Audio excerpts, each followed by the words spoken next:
መጀመሪያ የምናነጻጽረው አይኖቻቸውን ነው። ምኖቻቸውን ነው? የሔዋንን አይኖችና የቅድስት ድንግል ማርያምን አይኖች ማነጻጸር ይገባል። የሔዋን አይኖች ማንን ተመለከቱ? ወንድሙ አቤልን በግፍ የገደለውን ቃየልን ተመልክተው እንባ አነቡ። ድንግል ማርያም ግን ወንድሙን የገደለውን ቃየልን ሳይሆን ለዓለም ሁሉ በቀራንዮ የተሰቀለው የሕይወትን ዛፍ ክርስቶስን ተመልክተው እንባ አነቡ። ሁለተኛው በጣም የሚገርመው የመጀመሪያዋ ሔዋን ጆሮና የቅድስት ድንግል ማርያምን ጆሮ ደግሞ እስቲ አነጻጽረን እንመልከተው። ምን አይነት ነገር ነው? አንገትን ዝቅ አድርጎ ከማህፀን የሚሰማውን የመላእክትን ምስጋና ያደመጠ ጆሮ ምን አይነት ጆሮ ትሉታላችሁ? በጣም የተለየ ነው። ተቀዳሚ ተከታይ የሌለው የአብ የባህሪ ልጅ በእግዚአብሔርነት፣ በአምላክነት፣ በፈጣሪነት፣ በእበይ፣ በክብር፣ በኃይል፣ በክይል ከአብ ከመንፈስ ቅዱስ ጋር አንድነት ገንዘቡ የሆነው ጌታ ከሷ ተወልዶ እማማ ብሎ ሲጠራ ጆሮዎቿ ደመጡ። ሌላው በጣም የሚገርመው ንጽጽር ሁለተኛይቱ ሔዋን ያሉበት ምክንያት የሔዋን አፍና የድንግል ማርያም አፎች ነው። የሔዋን አፎች የተከለከለውን ዛፍ የበሉ ናቸው። የሔዋን አንደበቶች ከእባብ ጋር የተነጋገሩ አንደበቶች ናቸው። የሔዋን አንደበቶች ሞትን ያመጡ አንደበቶች ናቸው። የሔዋን አንደበቶች እርግማንን በምድር ላይ ያሰፈኑ አንደበቶች ናቸው። ጨለማ ነው። የሔዋን አፍ ሲታይ የሚታየው ጨለማ ነው።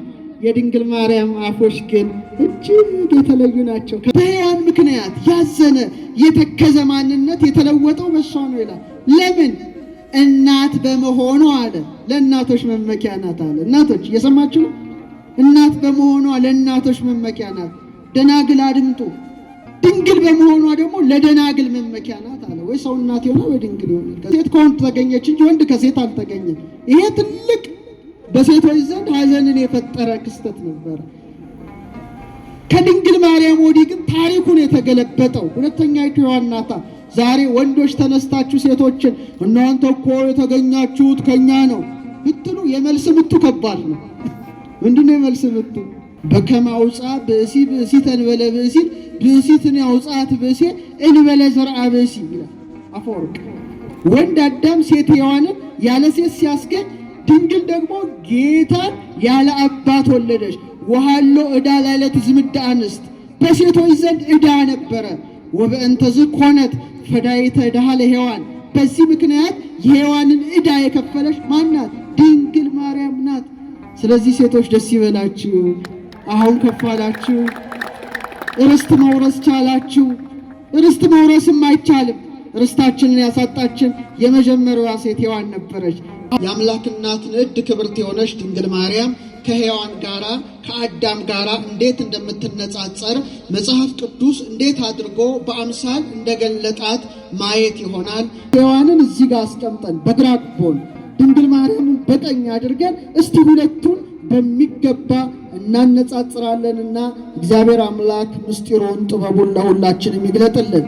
በስመ አብ ወወልድ ወመንፈስ ቅዱስ አሐዱ አምላክ አሜን። አቤቱ ጌታችን አምላካችን ንጉሳችን ሕይወታችን ብርሃናችን ተቀዳሚ ተከታይ የሌለ የአብ የባህሪ ልጅ ኢየሱስ ክርስቶስ ሆይ ከባህሪ አባት ከአብ ከባህሪ ሕይወት ከመንፈስ ቅዱስ ጋራ ክብርና ምስጋና አምልኮትና ውዳሴ ላንተ እናቀርባለን። በድንጋሌ ሥጋ በድንጋሌ ነፍስ የጸናሽ ንዕድ ክብርት የሆንሽ የአምላክ እናት ቅድስት ድንግል ረድኤትሽ ቃል ኪዳንሽ ከሁላችን ጋራ ይሁን። ክቡራን ሊቃውንተ ቤተ ክርስቲያን፣ መምህራነ ወንጌል፣ የተወደዳችሁ የተከበራችሁ የክርስቶስ ቤተሰቦች፣ አባቶች፣ እናቶች፣ እህቶች፣ ወንድሞች፣ ሕፃናትም ጭምር አንድ አምላክ በሚሆን በአብ በወልድ በመንፈስ ቅዱስ ስም እንደምን ቆያችሁ? እንደምን አረፈዳችሁ? እንደምን ሰነበታችሁ? ልዑል እግዚአብሔር ሁላችንን በሕይወትና በሰላም ጠብቆ ለዚች የተቀደሰች ዕለት አድርሶናልና የአባቶቻችን አምላክ ልዑል እግዚአብሔር ስሙ የተመሰገነ ይሁን። እንደ እግዚአብሔር ቸርነት እንድንማማረው ዳግሚት ሔዋን በሚል ርዕስ ይሆናል። እስቲ ሁለተኛይቱ በሉ እስቲ። አይሰማም። ሔዋን ጥሩ። ዛሬ እንግዲህ ነገረ ማርያምን ነው ማስተምራችሁ። በተለይ ዳግሚት ሔዋን እናታችን ቅድስት ድንግል ማርያም ከሔዋን ጋር እንዴት እንደምትነጻጸር ማስተማር ይሆናል። አስታውሳለሁ ነገረ ማርያም በብሉይ ኪዳን የሚለው 500 ገጾችን የያዘው 144 የቅድስት ድንግል ማርያም በብሉይ ኪዳን ምሳሌዎቿን የሚተነትነው መጽሐፍ ላይ በስፋት ተገልጧል።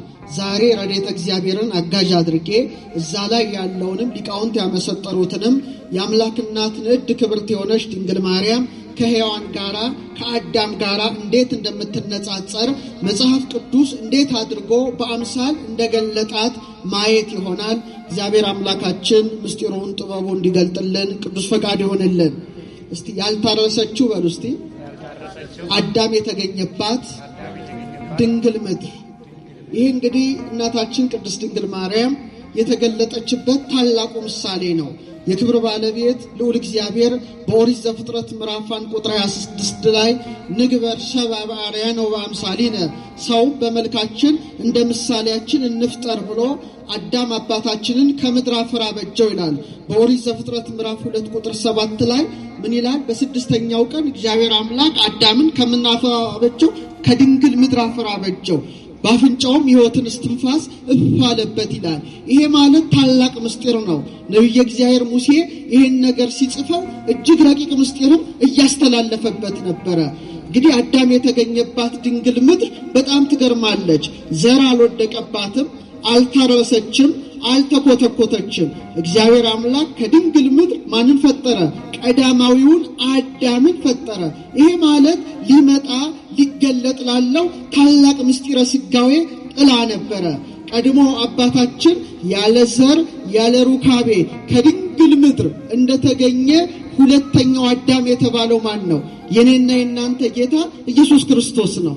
እሱ ደግሞ ያለ ዘር ያለ ሩካቤ ከማን ተገኘ? ከዳግሚት ምድር ከቅድስት ድንግል ማርያም በሕቱም ድንግልና ምን ሆነ? ተወለደ ማለት ነው። ይሄ በጣም ይገርማል። የመጀመሪያዋ ድንግል ምድር የሁላችንን አባት ማንን አስገኘች? አዳምን አስገኘች። እችኛዋ ምድር ድንግል ማርያም ደግሞ ማንን አስገኘች? የሁላችን ፈጣሪ ንጉሠ ሰማያት ወምድር ኢየሱስ ክርስቶስን አስገኘች። ስለዚህ አዳም ከተገኘባት ድንግል ምድር ድንግል ማርያም ደግሞ በእጅጉ ምን ትላለች? ትልቃለች።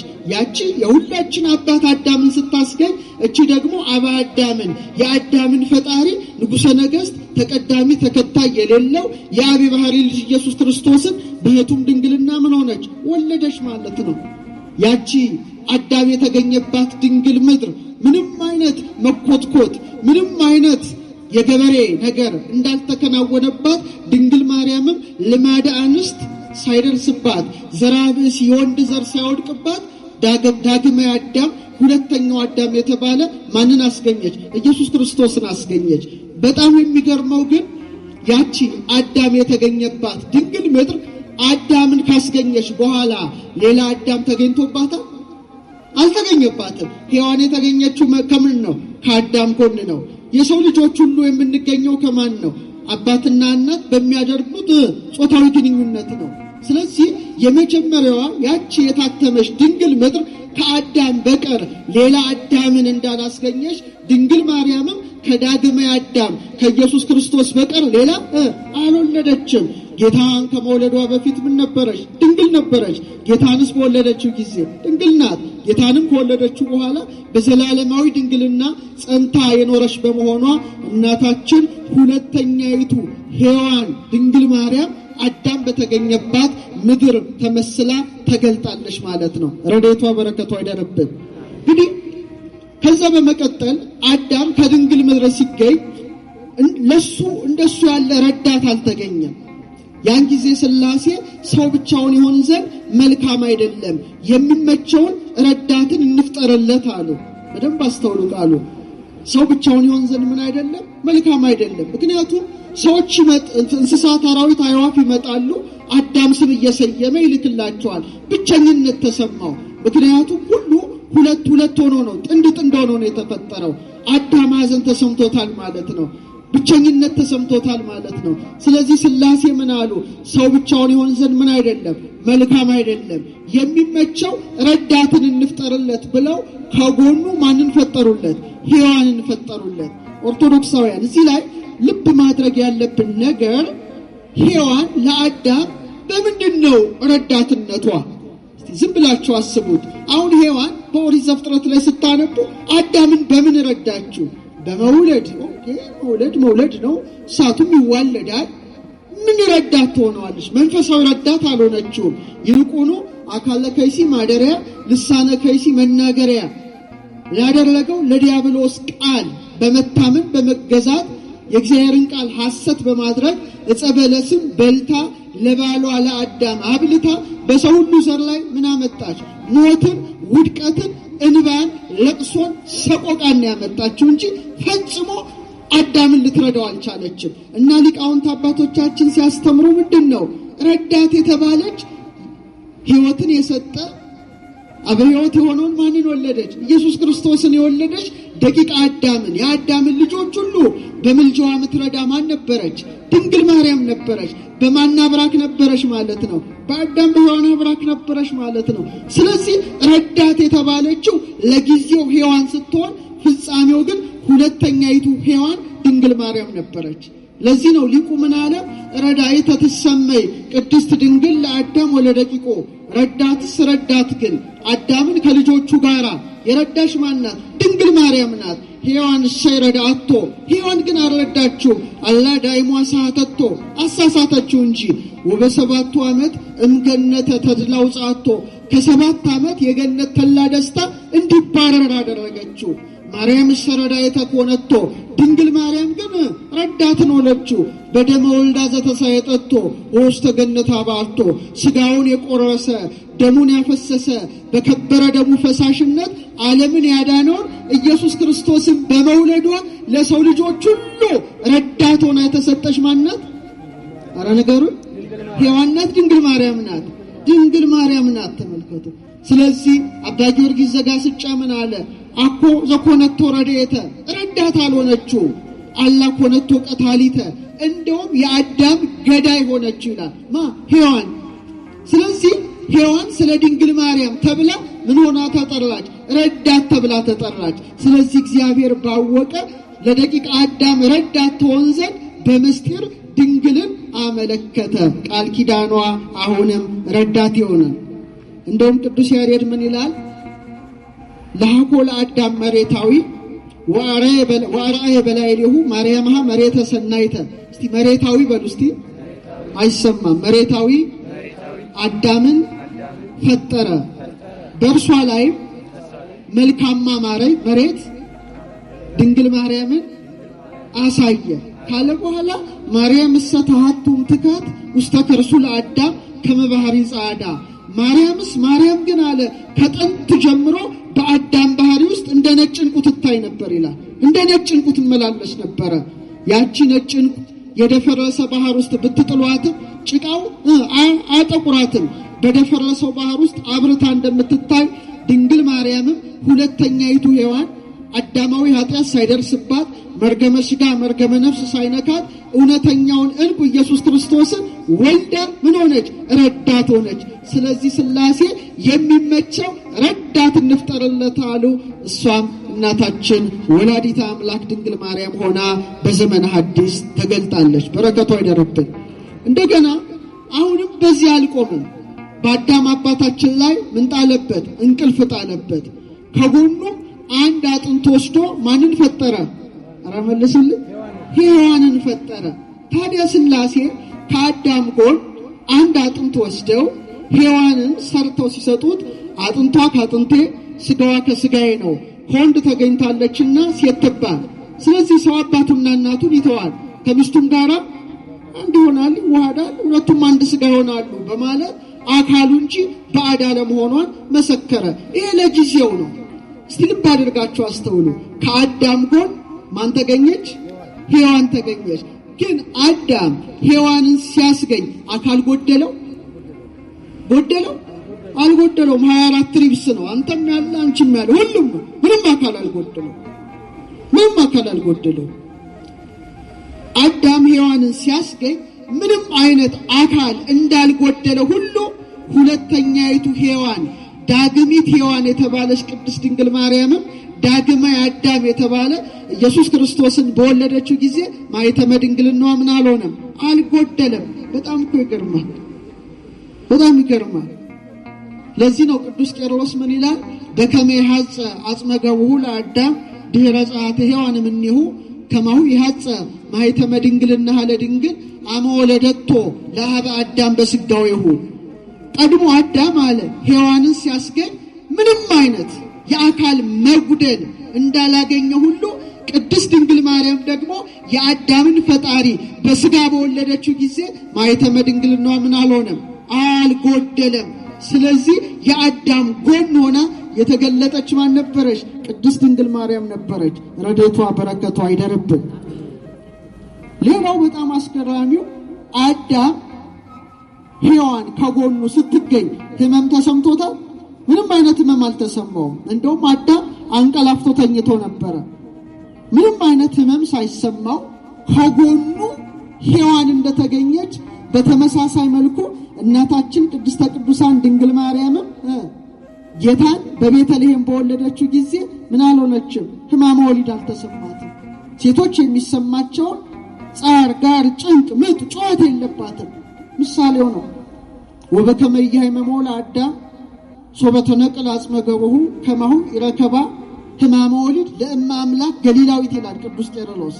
አዳም ሔዋንን ሲያስገኝ ምንም አይነት ህመም እንዳልተሰማው ቅድስተ ቅዱሳን ድንግል ማርያምም ገሊላዊት ድንግል ማርያምም በተመሳሳይ መልኩ ጌታን በወለደችው ጊዜ ምን አልተሰማትም? ሕማመ ወሊድ አልተሰማትም።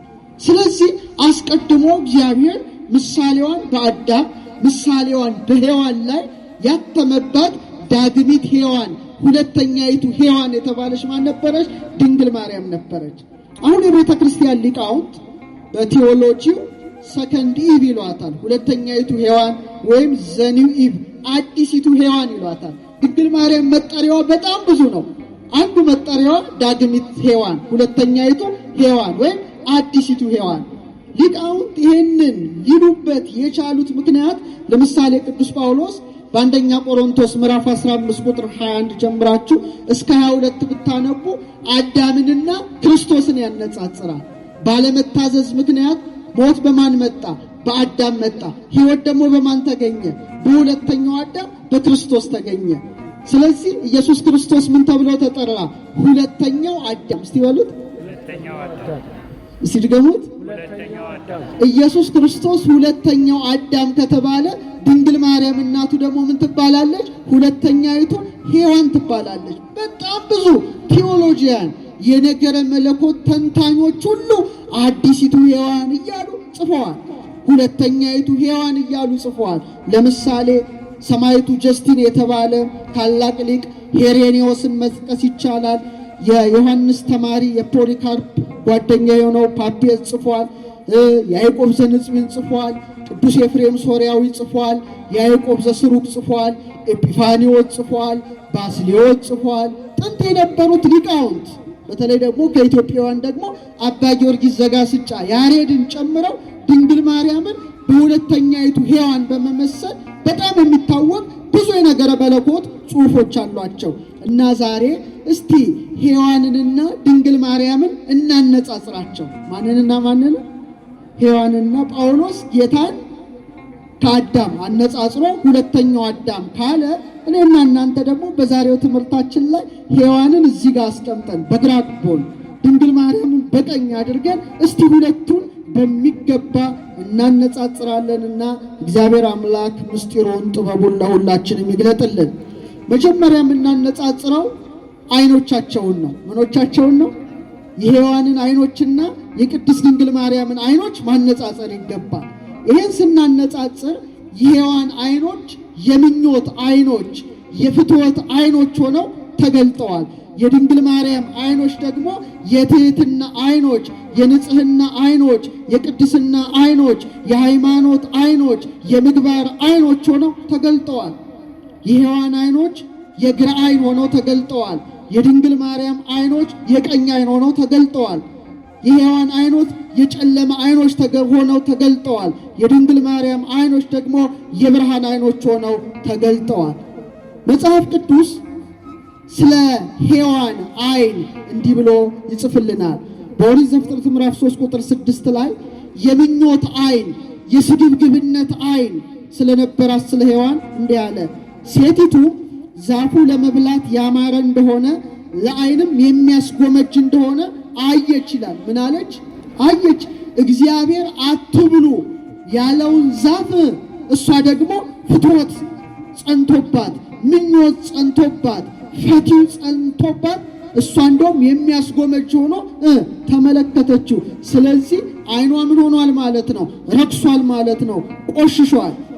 የሔዋን ዓይኖች ወደ ዕፀ በለስ ያየው ለምንድን ነው? ለምን ይመስላችኋል? ከእግዚአብሔር በላይ ሆኖ ሁሉንም ነገር ጠቅልሎ ለመግዛት ነበረ። ስለዚህ ዓይኗ ለምድራዊ ፍላጎት የተማረከ ነበረ።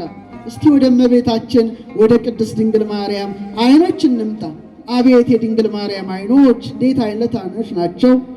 በቤተ መቅደስ ሳለች መላእክት ሲወጡ ሲወርዱ ትመለከት የነበረ የተቀደሰ ዓይን ነበራት።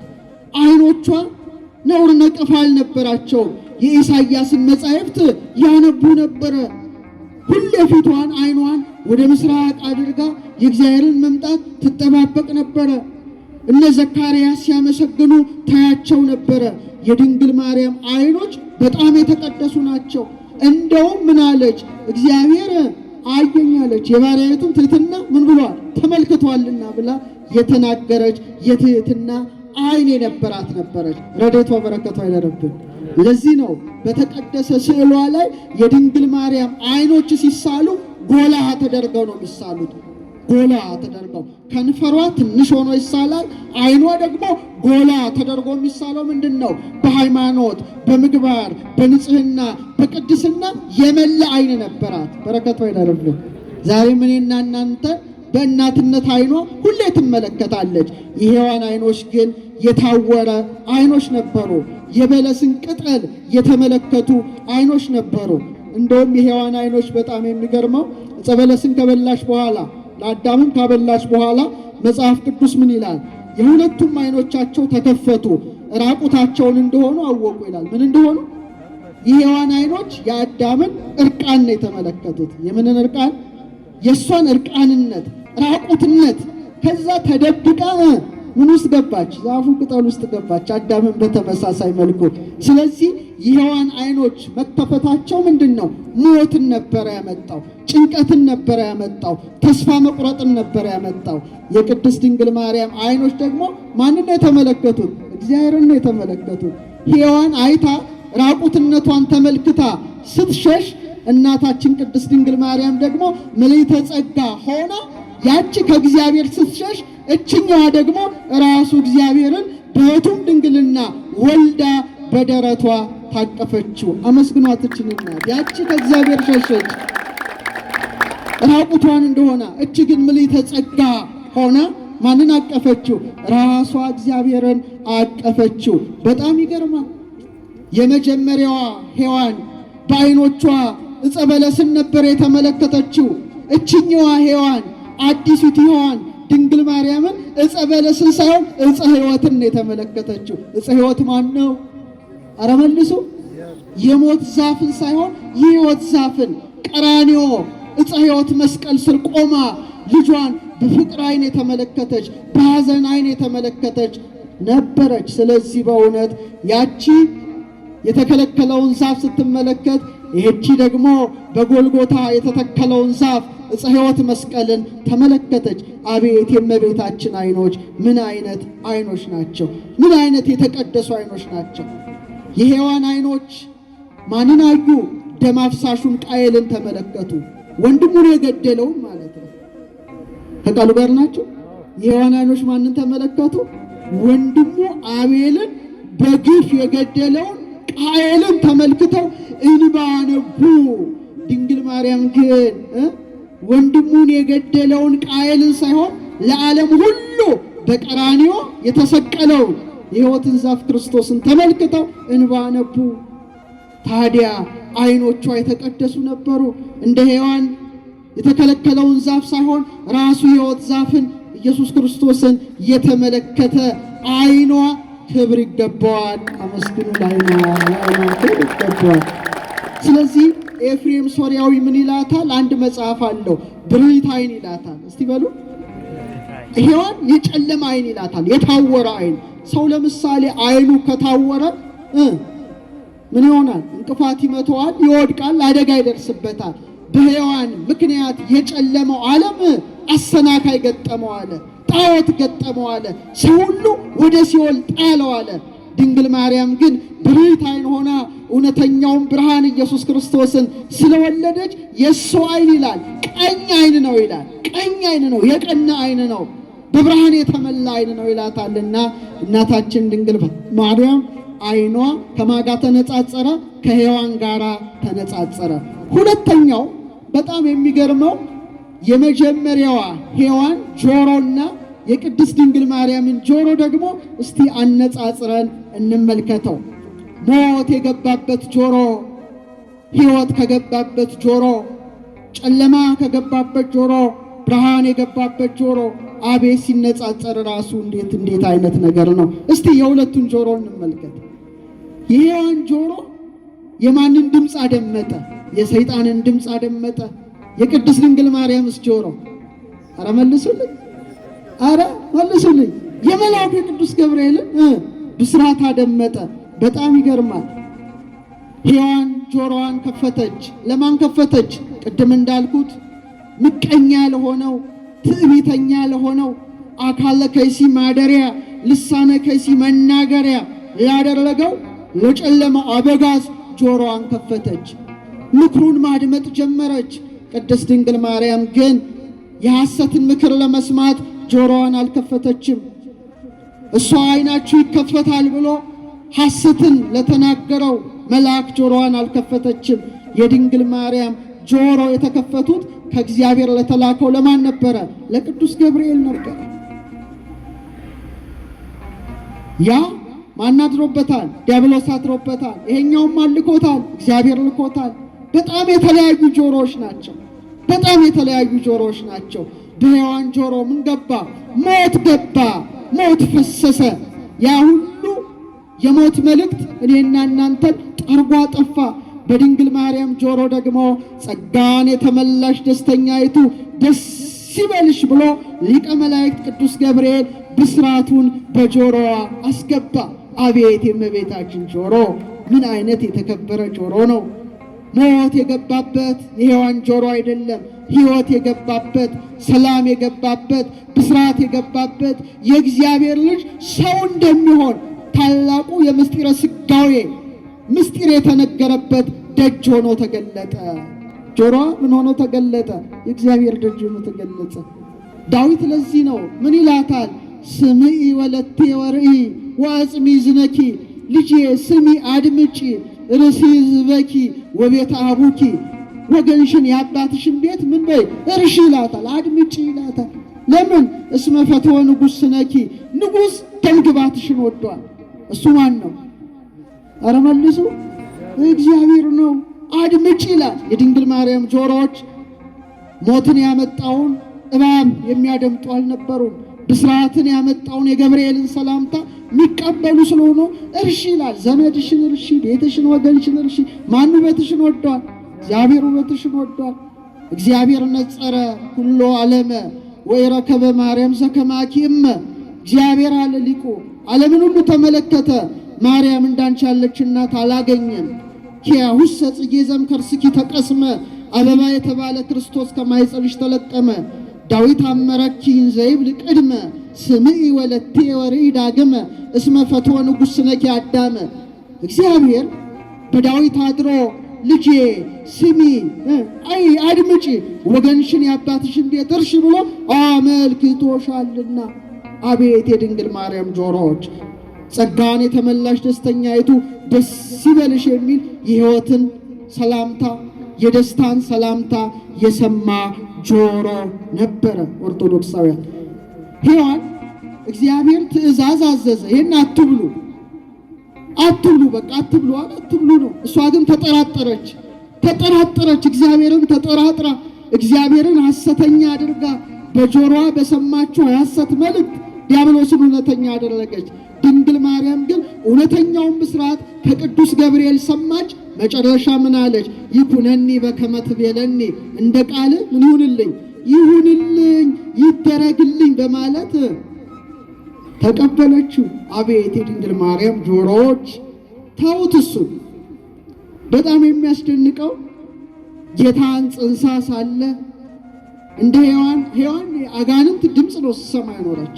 ድንግል ማርያም ግን ጌታን ጽንሳ ሳለ ቅዱስ ቅዱስ ቅዱስ እያሉ ሲያመሰግኑት አንገቷን ዘለስ አድርጋ ይላሉ ሊቃውንት ከማህፀኗ የማንን ሰላምታ ሰምታለች? የመላእክትን ሰላምታ የሰማ ጆሮ ነበራት። አይገርም? የማንን ሰላምታ የሰማ አልኳቸው? ኧረ መልሱልኝ። ምን አይነት ነገር ነው? አንገትን ዝቅ አድርጎ ከማህፀን የሚሰማውን የመላእክትን ምስጋና ያደመጠ ጆሮ ምን አይነት ጆሮ ትሉታላችሁ? እኔ በጣም የተለየ ነው እና ሀገረ እግዚአብሔር። ለዚህ ነው አባ ጊዮርጊስ ምን ይላል? ከርሰ ድንግል አብዮ ተላለም አየራት፣ የድንግል ማርያም ማህፀን አለ ከአየራት በለጠ። ወተሰበሃ እምሱራፌል ወኪሩቤል፣ በኪሩቤል በሱራፌል ዘንድ ተመሰገነ። ከርሰ ድንግል ኮነ ታቦተ ወማኅደረ ለእግዚአብሔር አዶናይ፣ የድንግል ማርያም ማህፀን አዶናይ ለተባለ ለእግዚአብሔር ምን ሆነ? ማደሪያውን ሆነ። ስለዚህ የድንግል ማርያም ጆሮዎች ከሐሜት የነጹ፣ ከትዕቢት ድምፆች የነጹ፣ ከዓለማዊ ጫጫታ የነጹ ነበሩ። እንደ ሔዋን አልነበሩም። እንደ ሔዋን ጆሮ የጎሰቆሉ ጆሮዎች አልነበሩም። እሷ የፈቀደችው በጆሮዋ ማንን ማድመጥ ነው? የእግዚአብሔርን ድምፅ ማድመጥ ነው። እሷ በጆሮዋ የፈቀደችው የማንን ሰላምታ መስማት ነው? የካህናቱን ውዳሴ መስማት ነው። እሷ በጆሮዋ መስማት የፈለገችው የማንን አዋጅ ነው? የቅዱሳን መላእክትን አዋጅ ነው። ስለዚህ የድንግል ማርያም ጆሮዎች የተለዩ ነበሩ። የእግዚአብሔርን ቃል ሰማች፣ የእግዚአብሔርን ቃል አመነች፣ ለእግዚአብሔር ቃል ታዘዘች።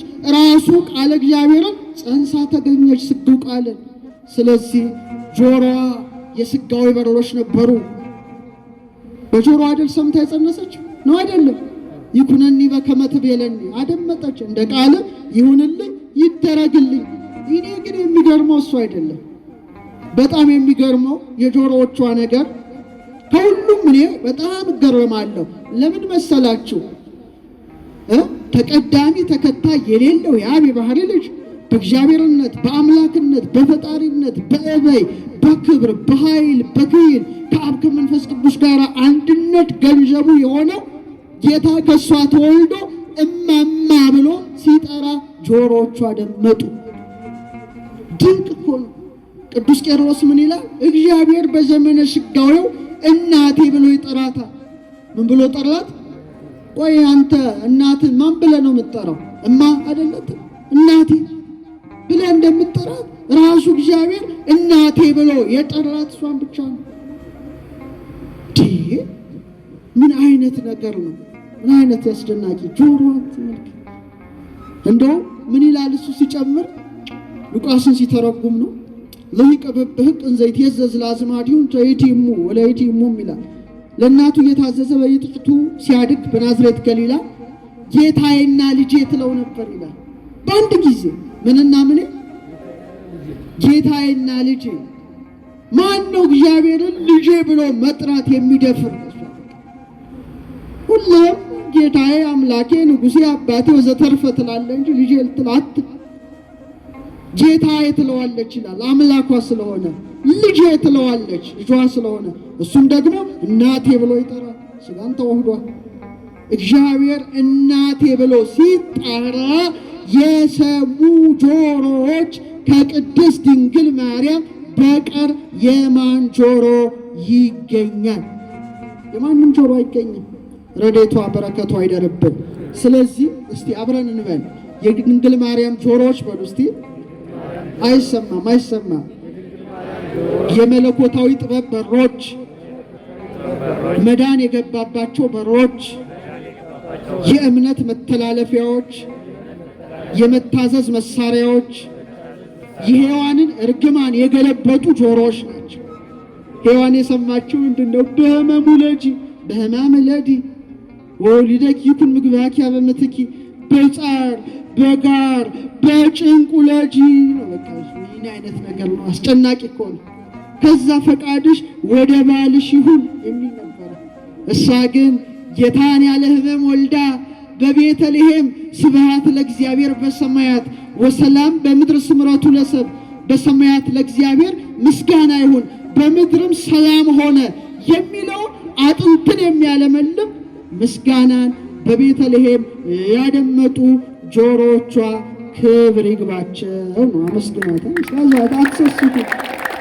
አትሰስቱ። ሌላው በጣም የሚገርመው ንጽጽር ሁለተኛይቱ ሔዋን ያሉበት ምክንያት የሔዋን አፍና የድንግል ማርያም አፎች ነው። የሔዋን አፎች የተከለከለውን ዛፍ የበሉ ናቸው። የሔዋን አንደበቶች ከእባብ ጋር የተነጋገሩ አንደበቶች ናቸው። የሔዋን አንደበቶች ሞትን ያመጡ አንደበቶች ናቸው።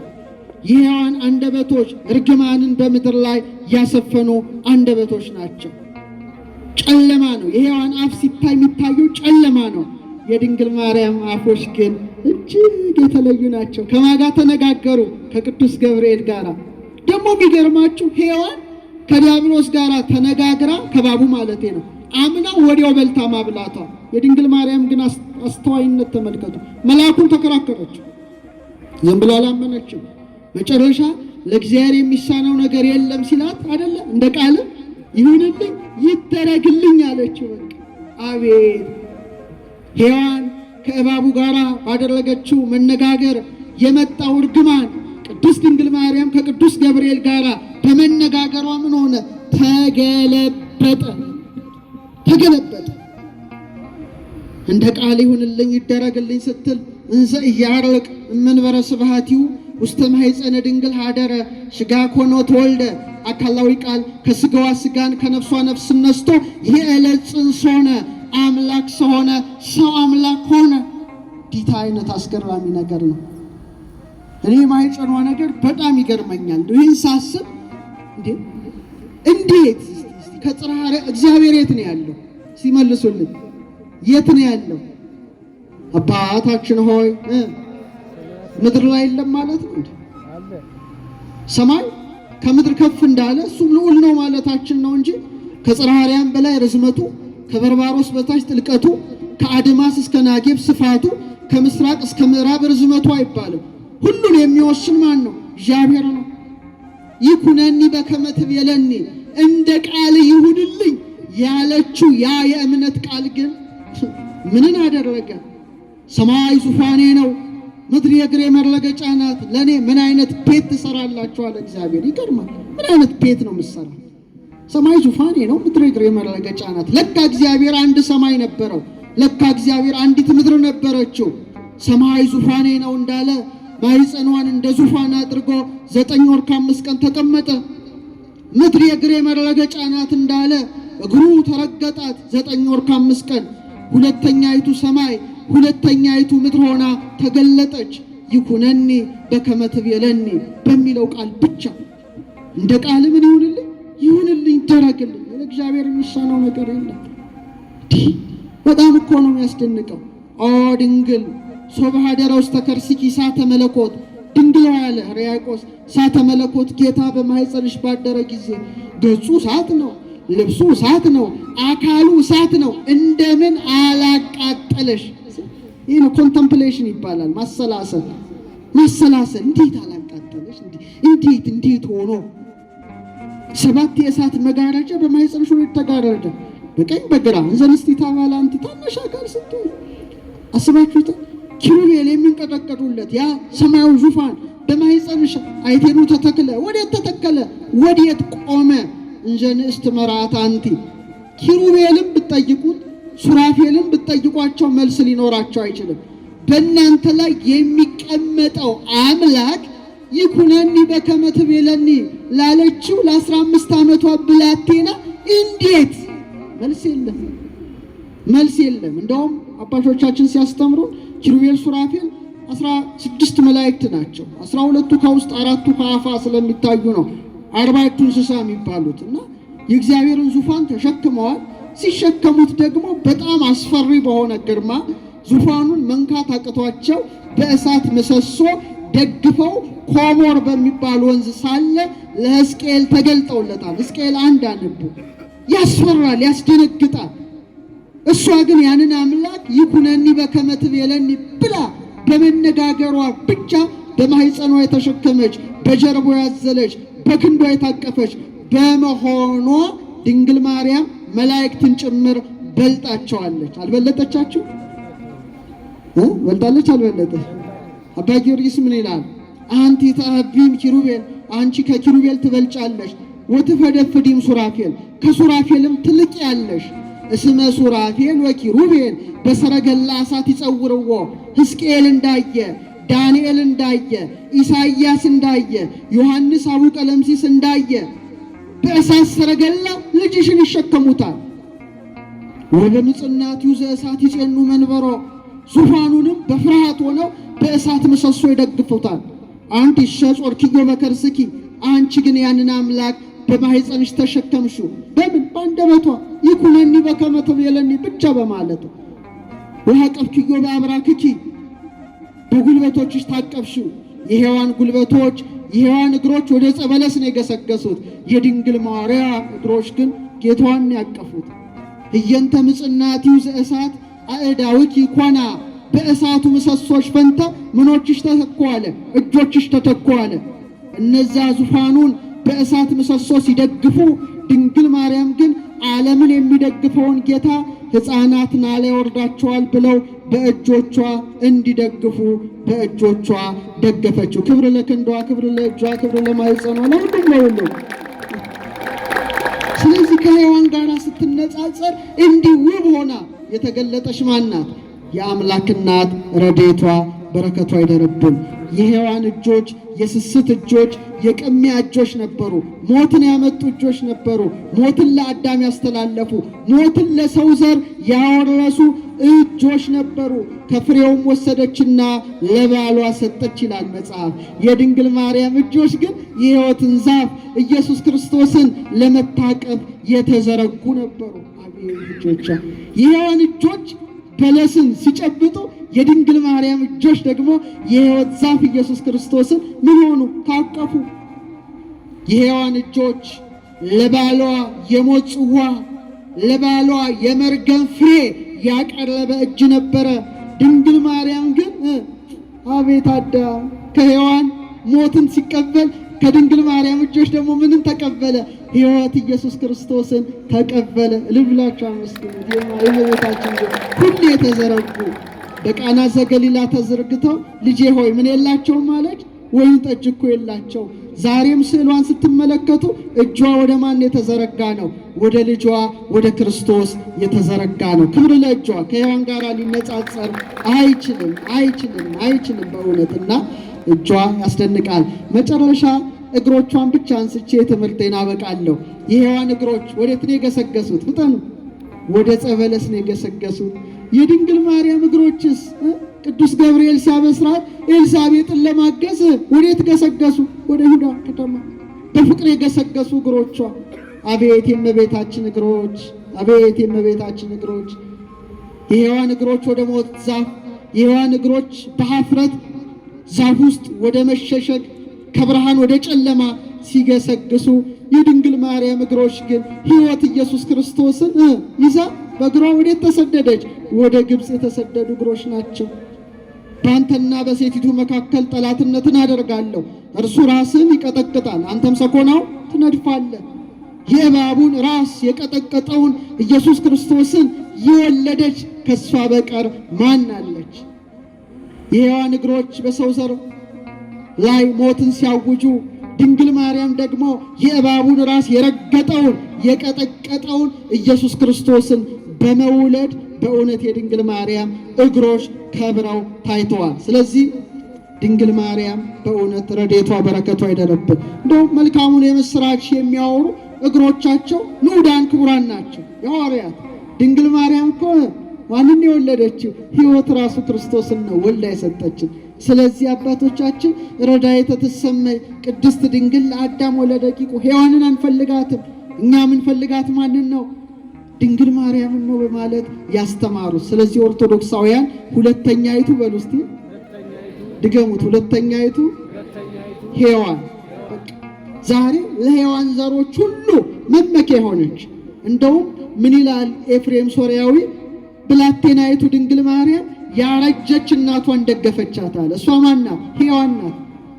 እባብና ሔዋን ተመሳጥረው ባደረጉት ሐሰት አዳም እንዲወድቅ ስታደርገው ድንግል ማርያም ደግሞ ሕይወት ክርስቶስን ወልዳ ሔዋንንም በመደገፍ አዳምንም በመደገፍ ትታወቃለች። ሔዋኖች እህቶቼ፣ በሔዋን የጎበጠ በሔዋን የተከዘ በሔዋን ዝቅ ያለ ማንነታችሁ ከፍ የተደረገው በሁለተኛይቱ ሔዋን በድንግል ማርያም ብቻ ነው። ይህን ማወቅ ያስፈልጋል። ሔዋን በአፋችሁ አለ ያዕቆብ ዘሥሩግ የዝምታ መጠምጠሚያ ኖረች ይላል። አፋችሁ ዝግን ያለ ሴቶች ሁሉ አፋቸው ነው የተዘጋው። ተዋርደው ነበረ በሔዋን። ለምን? የሞት ምክንያት ነበረቻ። ደግሞ ወንዶችም ይመካሉ። ምን እያሉ? አንደኛ አዳም ማንን አስገኘ? ሔዋንን አስገኘ እንጂ ሔዋን አዳምን አላስገኘችም። ስለዚህ የሴቶች መገኛ ማን ነው? ኧረ መልሱ። ወንድ እንጂ ሴት አይደለም። ስለዚህ ሴት ከወንድ ተገኘች እንጂ ወንድ ከሴት አልተገኘም። ይሄ ትልቅ በሴቶች ዘንድ ሐዘንን የፈጠረ ክስተት ነበር። ከድንግል ማርያም ወዲህ ግን ታሪኩን የተገለበጠው ሁለተኛይቱ ሔዋን ናታ። ዛሬ ወንዶች ተነስታችሁ ሴቶችን እናንተ እኮ የተገኛችሁት ከኛ ነው ብትሉ የመልስ ምቱ ከባድ ነው። ምንድነው የመልስ ምቱ? ሔዋን ከአዳም ከወንዱ አዳም ብትገኝ ከኛ ወገን የሆነች የመመኪያችን ዘውድ የድህነታችን መጀመሪያ የንጽህናችን መሰረት ድንግል ማርያም ሁለተኛውን አዳምን የአዳምን ፈጣሪ ያለ ወንድ በግብረ መንፈስ ቅዱስ ጸንሳ ምን ሆነች? ወልደዋለች። ተካከለ በከመ አውፃ ብእሲ ብእሲተ እንበለ ብእሲት ብእሲትን ያውፃት ብእሴ እንበለ ዘርአ ብእሲ ይላል አፈወርቅ። ወንድ አዳም ሴት ሔዋንን ያለ ሴት ሲያስገኝ ድንግል ደግሞ ጌታን ያለ አባት ወለደች። ወሃሎ ዕዳ ላዕለ ትዝምድ አንስት በሴቶች ዘንድ ዕዳ ነበረ። ወበእንተዝ ኮነት ፈዳይተ ዕዳ ለሔዋን በዚህ ምክንያት የሔዋንን ዕዳ የከፈለች ማናት? ድንግል ማርያም ናት። ስለዚህ ሴቶች ደስ ይበላችሁ፣ አሁን ከፍ አላችሁ፣ ርስት መውረስ ቻላችሁ። ርስት መውረስም አይቻልም። ርስታችንን ያሳጣችን የመጀመሪያዋ ሴት ሔዋን ነበረች። ድንግል ማርያም ደግሞ በከበረ ደሙ ፈሳሽነት ምን መለሰ? ገነትን የከፈተው የወለደችልን ምክንያት ድህናት እና ኤፍሬም ምን ይላል? እመቤታችን አለ መመኪያ ያልሆነቻት ሴት የለችም ይላል። መመኪያ ያልሆነ በሔዋን ምክንያት ያዘነ የተከዘ ማንነት የተለወጠው በሷ ነው ይላል። ለምን? እናት በመሆኗ አለ። ለእናቶች መመኪያ ናት አለ። እናቶች እየሰማችሁ ነው? እናት በመሆኗ ለእናቶች መመኪያ ናት። ደናግል አድምጡ። ድንግል በመሆኗ ደግሞ ለደናግል መመኪያ ናት አለ። ወይ ሰው እናት ይሆናል ወይ ድንግል ይሆናል። ከዚህ ውጪ መባዘን ነው። እናት በመሆኗ እናቶች ሁሉ ይመኩባታል አለ። እናቶች ብቻ ተመክተውባት እንዳይቀሩ ደግሞ ድንግል ሆናለች። ደናግል ይመኩባታል። እሷ ያልተመካችባት ከየት ትገኛለች? እሷ ያልተመካችባት እናት በዘመነ አዲስ ወዴት ትገኛለች? በጣም እና የእናቶች ቀን ይባላል። ይህ ሴቶች ቀን ማርች ምናምን የት ይከበራል? በእውነትስ ከተከበረ የሴቶች ቀን ድንግል ማርያም የተወለደችበት ዕለት ነበር። ምን ነው ቀርባላችሁ? እንደሆነ አመስግናት ያዛችሁ። እሷም በጣም እኮ ነው የሚደንቀው። እናት ስትባል ድንግል፣ ድንግል ስትባል እናት። ዓለም ከተፈጠረ ጀምሮ ሁለቱን የያዘች እናት የለችም፣ የሔዋን ዘር የለችም። እሷ ሁለቱን አስተባብራ ይዛ የተፈጥሮ ሕግ እኮ ስብርብሩን ያወጣችው ስብርብሩን ያወጣችው መሲሁን የወለደችልን የእባቡን ራስ የቀጠቀጠውን የወለደችልን እሷ ናት። እስቲ በመጨረሻ በሉ እስቲ ወተት በሉ እስቲ ከድንግልና ጋር ሴቶች ምን ያህል ከፍ እንዳላቸው አስቡት እስቲ። በሷ የለም እናቶች ልክ ስትወልዱ ጌታ ሕፃኑ በሚያድግበት ገንዘብ ወተት ይሰጠዋል ከጡታችሁ። ትልቅ ጸጋ ነው፣ በረከት ነው። ደናግል ግን ወተት የላችሁም፣ አይሰጣችሁም። እሷ በቤተልሔም ድንግል ሆና ሳለች ከጡቶቿ ወተት ተገኙ። አያስገርምም? አያስገርምም ወይ? ያስገርማል። እስቲ አብረን እንበል ፈጣሪዋን ህና በሉ እስቲ አፋቸው አይለጎም። ፈጣሪዋ ነህና ለድንግል እናትህ ለጡቶቿ ወተት ሰጠ። ልጇ ነህና ከሰጠሃት ወተት መልሰህ ጠባ። ኤፍሬም አለ ፈጣሪዋ ስለሆንክ ነው አለ። ለደናግል ወተት የላችሁም፣ እሷ ግን ፈጣሪዋ ስለሆንክ ወተት ሰጥሃታል። ግን ደግሞ አለ ልጇ ስለሆንክ ከሰጠሃት ወተት መልሰህ ምን አልክ? ጠባ። ይህም ብቻ እያሰባችሁ ሂዱ እስቲ ቤታችሁ። ድንግል ለአንተ ለሁሉ መጋቢ የተውሶ ወተት ሰጠች። የጊፍት ማለት ነው። ተውሶ እንኳን ብድር ማለት ነው። ማን ያበደራት? ወተትን ያበደራት ማን ነው? ራሱ ልጇ እኮ ነው። ድንግል ለአንተ ለሁሉ መጋቢ የተውሶ ወተትን ሰጠች። ሰማያትን በዘረጋው ቀኝ እጅ ጡቶቿን ጨበጥ። አቤት እመቤታችን የመመኪያችን ዘውድ፣ የድህነታችን መጀመሪያ፣ የንጽህናችን መሰረት እሷ ናት። ስለዚህ ሁለተኛይቱ ሔዋን ተብላ ተገልጻለች። ረድኤቷ በረከቷ ይደርብን። በዛሬው ዕለት በዓላቸውን የምናከብራቸው ታላቁ አባት ሞትን ሳያዩ የተሰወሩ የአቡነ ገሪማም ረድኤት በረከት ይደርብን። አመስግኗት እመቤታችን፣ ጸጋዋ ረድኤቷ በረከቷ ይደርብን።